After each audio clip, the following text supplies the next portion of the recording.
사도행전은 누가복음의 후편이에요. 저자는 누가고, 누가복음을 먼저 1편으로 쓰고, 그리고 후편으로서 연결해서 우리 이제 상하권 쓰듯이 2편으로 쓴 책이 사도행전이에요. 그래서 이 사도행전은 누가복음과 우리가 연결을 해서 봐야 됩니다.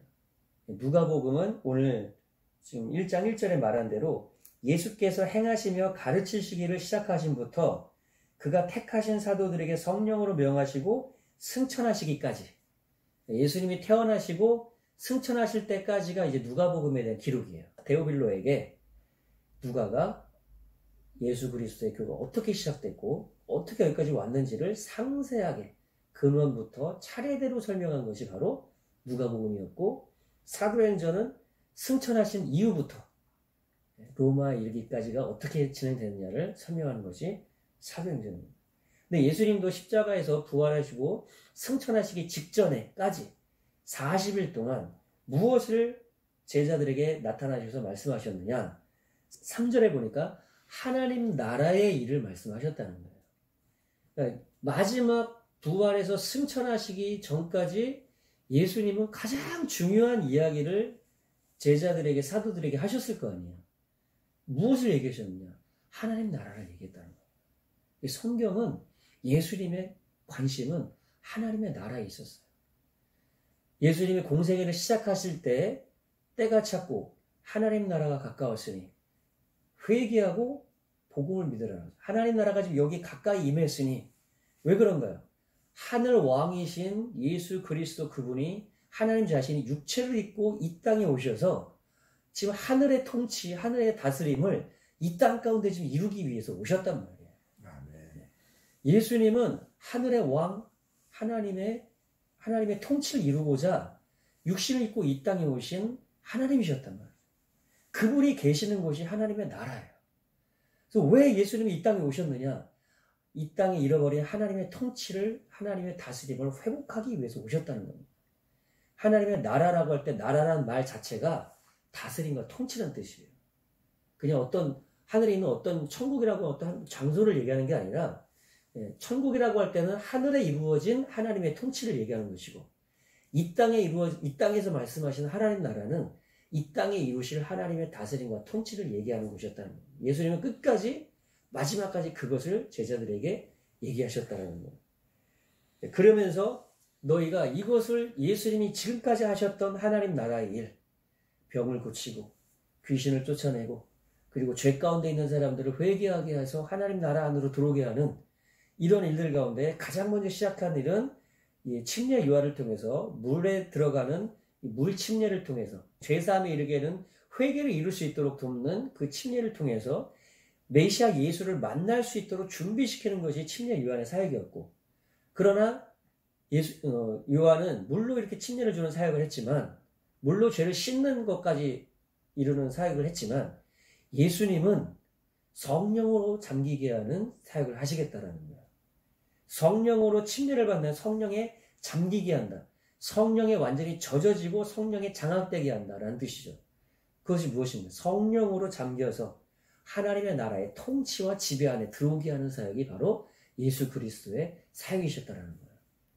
그런데 이 사역을 십자가의 죽으심과 부활로 이루시고 이제 성령이 임하실 건데, 이 성령이 임하면 너희가 바로 내 증인 돼서, 사도행전 1장 8절에 말씀하신 대로 너희들도 내 증인이 돼서 나와 같이 이 하나님의 나라의 일을, 하나님 나라의 복음을 전파하고 하나님 나라의 일을 이루는 증인으로서의 사역을 하게 될 것이야.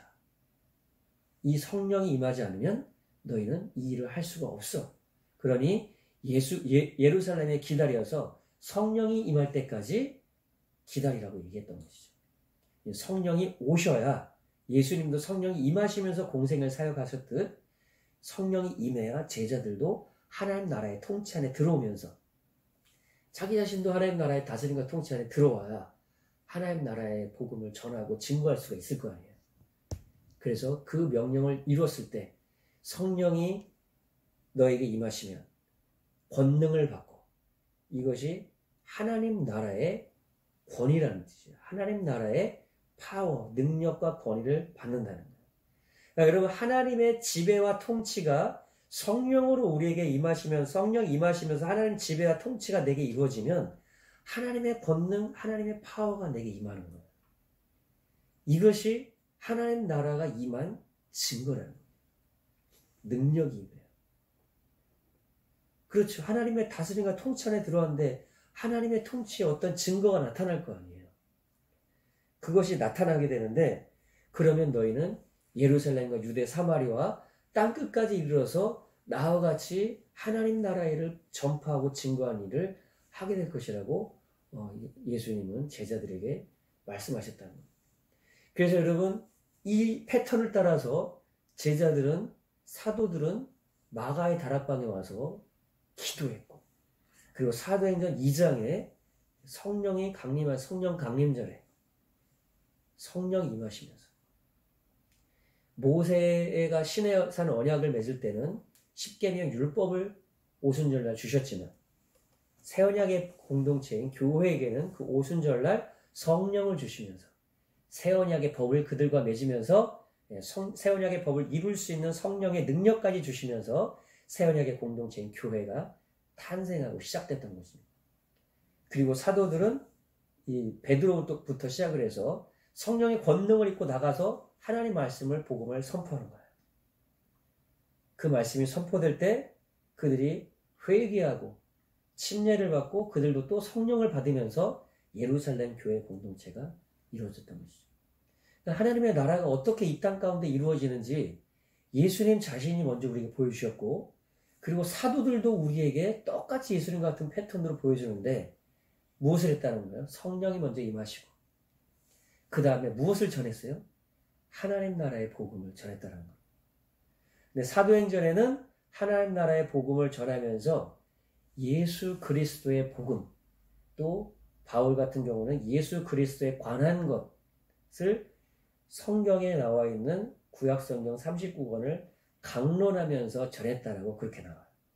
그러니까 무슨 얘기냐면 하나님의 나라와 다스림과 그 통치가 예수 그리스도를 통해서 우리에게 이루어진다는 거죠.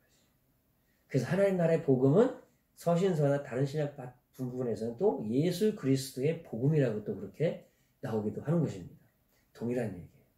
하나님의 다스림과 통치가 예수를 통해서 우리에게 이루어지기 때문에 예수 그리스도 안에서, 예수 그리스도를 통해서 우리가 성령의 지배 안으로 들어오게 될 때, 예수님의 죽으심에 연합하고 예수님의 부활하심에 연합하는 순간 우리가 성령의 지배 안에 들어오게 되는데, 그것이 바로 하나님의 나라가 우리에게 이루어졌다는 것입니다. 그래서 로마서 14장 17절에 바울은 하나님의 나라는 먹는 것과 마시는 것이 아니요, 거기서 먹는 것과 마시는 것은 율법의 음식 규례를 말하는 것이에요. 율법을 지켜서, 율법의 규례와 전통을 지켜서 하나님의 나라의 통치 안에 들어오는 것이 아니라 예수 그리스도 안에서, 성령 안에서 의와 평강과 희락이 바로 하나님의 다스림과 통치라는 것이에요. 하나님의 다스림과 통치의 증거라는 것이에요. 왜 율법주의 다른 복음을 바울이 그렇게 갈라디아에서 경계하고 그렇게 저주를 받는 그런 다른 복음을 전하면 저주를 받는다까지 얘기를 하는 이유가 무엇이냐면, 예수 그리스도를 통해서, 예수 그리스도 안에서만 하나님의 지배와 다스림과 통치 안에 들어올 수가 있기 때문에 그래요. 율법의 규례와 전통과 먹고 마시는 것과 어떤 의식과 전통을 아무리 행해도, 어떤 인간의 규칙과 규례와 전통을 아무리 행해도 아무도 하나님의 나라의 통치와 지배 안에 들어올 수가 없어요. 그것으로는 오직 예수 그리스도를 통해서만, 오직 예수 그리스도와 함께 죽고 그분과 함께 장사되고 그분과 함께 부활 승천하는 그 침례라고 하는 예수님과 연합을 통해서, 예수 그리스도 통해 예수 그리스도 안에서만 하나님의 나라 안으로 우리가 들어올 수 있기 때문에, 다른 어떤 것으로도 그 하나님의 지배 안으로 들어올 수 없기 때문에 다른 복음은, 율법으로는, 율법주의는 저주를 받게 될 수밖에 없다는, 하나님 나라의 지배 안으로 들어올 수 없다라는 거예요. 여러분, 이 부분이 바로 사도들이 예수님이 전했던 복음이라는 거예요.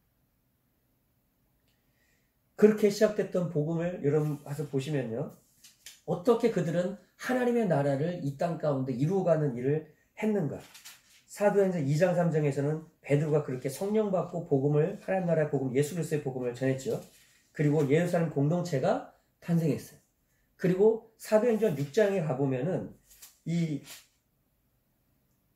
음식으로 섬기는 이것 때문에 헬라파 과부와 히브리파 과부가 어떤 분쟁이 생기잖아요. 그때 사도들이 어떻게 합니까? 우리는 이렇게 음식으로 섬기는 것을 하는 것이 마땅치 않다. 이것을 하기 위해서 지혜롭고 성령 충만한 디큰, 집사, 즉 사역자들, 리더십들을 세운다는 얘기예요. 여러분 여기서 사도들과 집사들의 어떤 계급이나 어떤 레벨이 다른 어떤 이런 거를 인식하면 안 됩니다, 여러분. 이건 직분과 사역이 다른 것뿐이에요. 섬기는 거, 음식으로 돕는 거, 공동체를 섬기는 거 중요한 사역이에요. 근데 사도들은 예수 그리스도를 육체로 본 그러한 특별한 임무와 사명을 맡은 자이기 때문에 이들은 기도하고 하나님 말씀, 예수 그리스도를 증거하는 일에 집중해야 되는 것이에요. 그렇게 했을 때 7절에 4절 우리는 오로지 기도하는 일과 말씀 사역에 힘쓰리겠다 했을 때 하나님의 말씀이 왕성해진다는 거예요.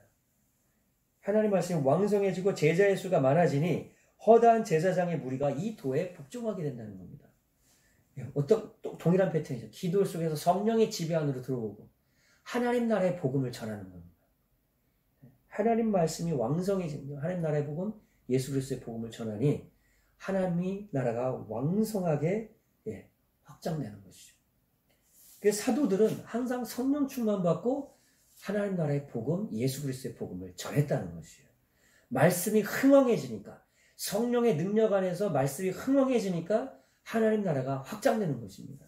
우리가 이 패턴을 우리가 하지 않기 때문에 우리가 이 시대 현대 교회가 우리의 삶 속에서 이것에 우리가 집중하지 않기 때문에 너무나 많은 다른 프로그램과 행사와 교회의 전통에 빠져있지 하나님 나라의 복음, 예수 그리스도의 복음을 성령의 권능으로 기도 속에서 능력으로 성령의 도우심을 통해서 이 복음을 하나님 나라를 예수 그리스도 복음을 전하지 않고 있기 때문에 하나님 나라가 전진이 되지 않는 것이에요. 이디오페의 내시에게 전했던 빌립도 마찬가지죠. 성령의 인도를 따라. 성령의 인도를 받는다는 게 바로 성령 충만하다는 얘기예요. 성령의 지배 안에 들어갔던 이 빌립이 성령의 지배와 인도하심 속에서 광야로 성령이 그를 이끌어 가시죠. 거기서 이디오피아 내시를 만나는데 거기서도 복음을 전하는 이사야서 53장을 읽고 있었던 내시에게 그 뜻이 무엇인 내용인지 아느냐? 설명해 주는 사람이 없는데 어떻게 알겠습니까? 이것이 티칭 사역의 중요성인 거예요. 성경을 읽어도 모르는 사람들이 있다는 거예요. 그래서 그것을 설명해 주니, 강론해 주니 이 내시가 예수 그리스도를 알고 그리고 믿었단 말이에요. 예수를 알아야 믿을 거 아니에요. 그래서 예수를 알고 믿으니 거기서 바로 침례를 주죠. 그 광야에 물이 이제 지나가는 거 보니까 거기서 시간 끄는 게 아니에요. 예수를 회개하고 예수 영접하고 예수 믿겠다 하면 바로 침례를 줄 수 있는 겁니다. 사도들이 빌립이 거기서 바로 침례를 주고 그가 바로 이디오피아의 교회에 이제 출발이 되는. 그래서 이디오피아 교회는요 지금도 그 프라이드가 대단하대요. 교회 역사 전통이 거의 2000년 가까이 되는 거예요. 이디오피아 내시를 시작으로 했으니까. 그렇게 해서 전해진 복음. 여러분 사도행전 계속해서 전해지는 건 뭐냐면요. 제가 그걸 가지고 나오는 곳마다 사인펜으로 그 색연필로 칠을 해봤어요. 사도행전 12장 24절에도 하나님의 말씀은 흥왕하여 더하더라. The word of God continued to spread and flourish. 하나님의 말씀이 막 확장되고 흥왕하다는 거예요. 플로리시라는 막 만개한다는 이런 거잖아요.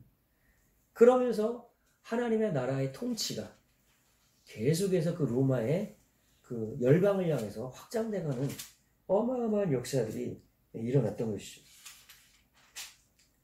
그리고 이제 이 복음이 이제 사도행전 13장을 시작으로 해서 1장에서 7장까지는 예루살렘에서 그리고 8장에서 12장까지는 유대와 사마리아 그리고 13장부터 28장까지는 이제 바울을 중심으로 해서 안디옥 교회를 시작으로 로마에 이르기까지 이제 이 복음이 예수님 말씀하신 대로 성령이 임하시면 권능을 받고 유대와 사마리아, 그러니까 예루살렘과 유대와 사마리아와 땅끝까지 이르러 내 증인이 되리라는 말씀대로 예루살렘을 넘어서 유대 사마리아인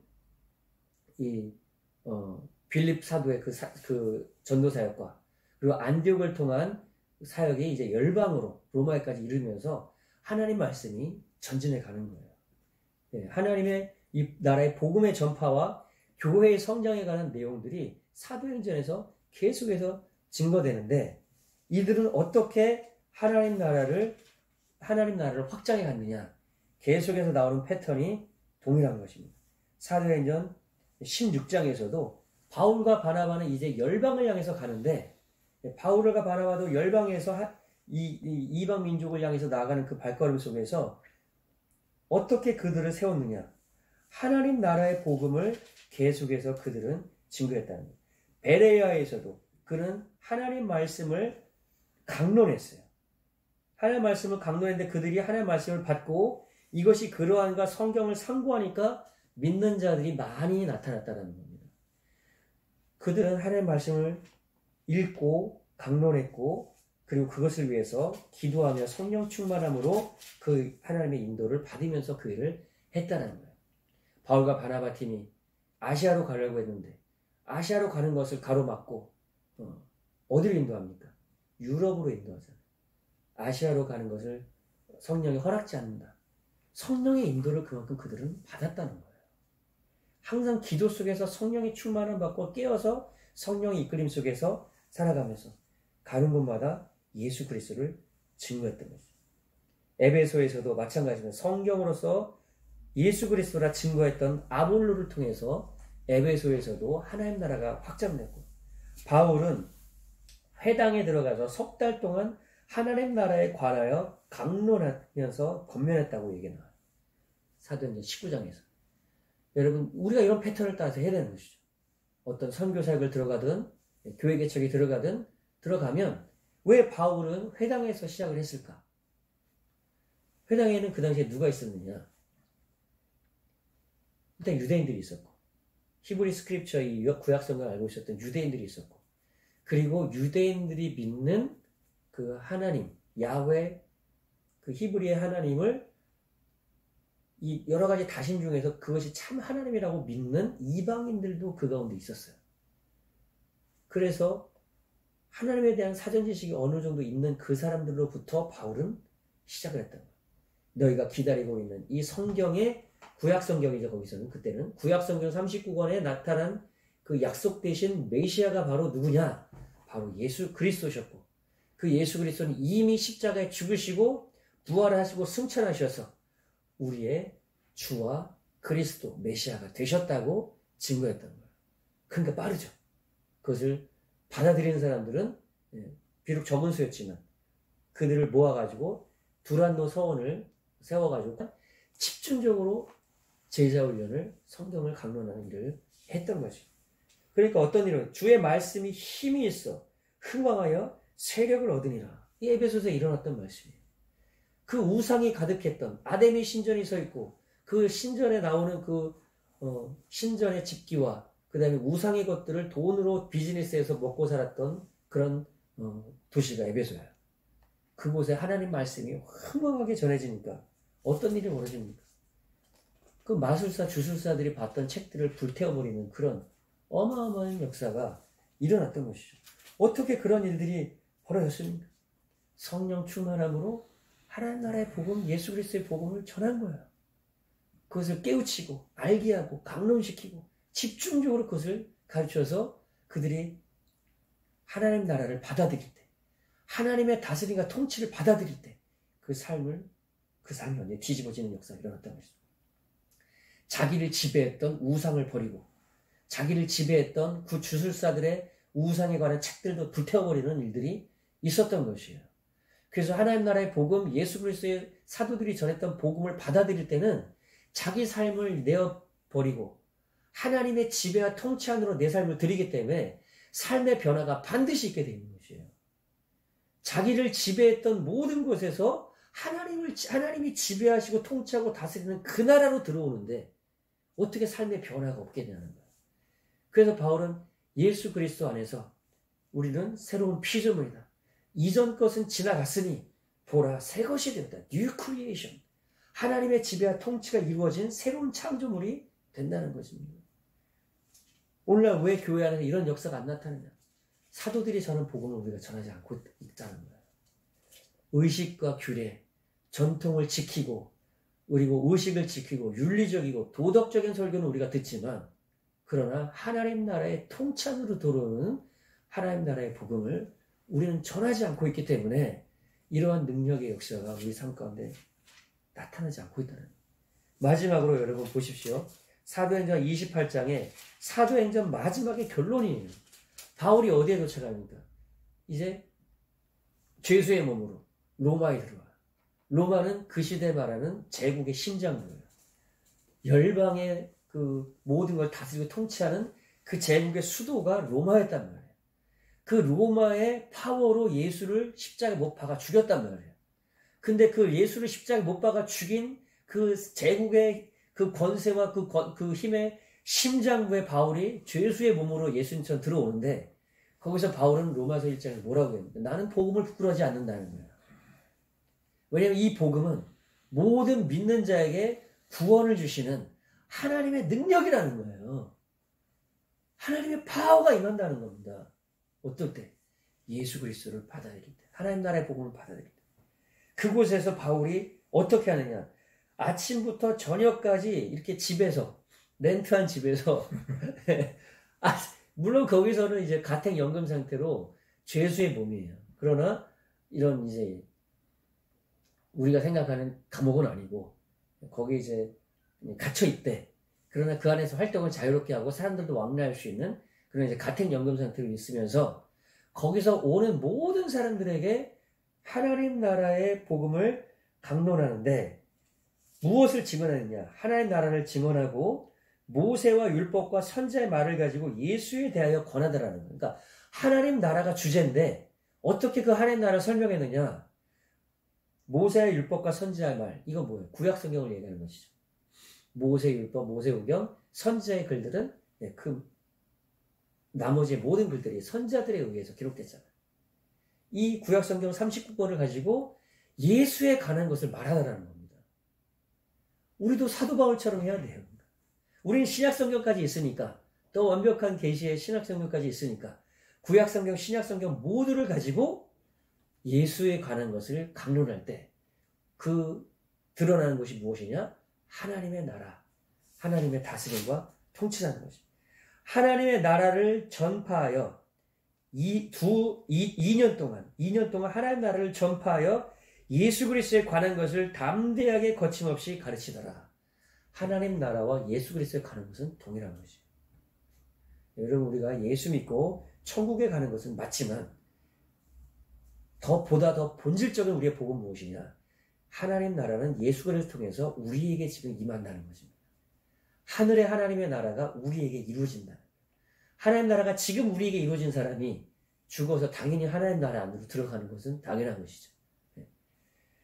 사도들이 예수 그리스도의 명령을 받고 성령의 충만함과 권능을 받고 사도들은 무엇을 했느냐?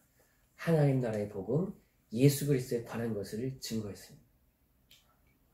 하나님 말씀이 흥황할 때, 하나님 나라의 복음, 예수 그리스도에 관한 놀라운 이 복음의 지식들이 흥황해질 때 하나님 나라는 확장되었다는 거예요.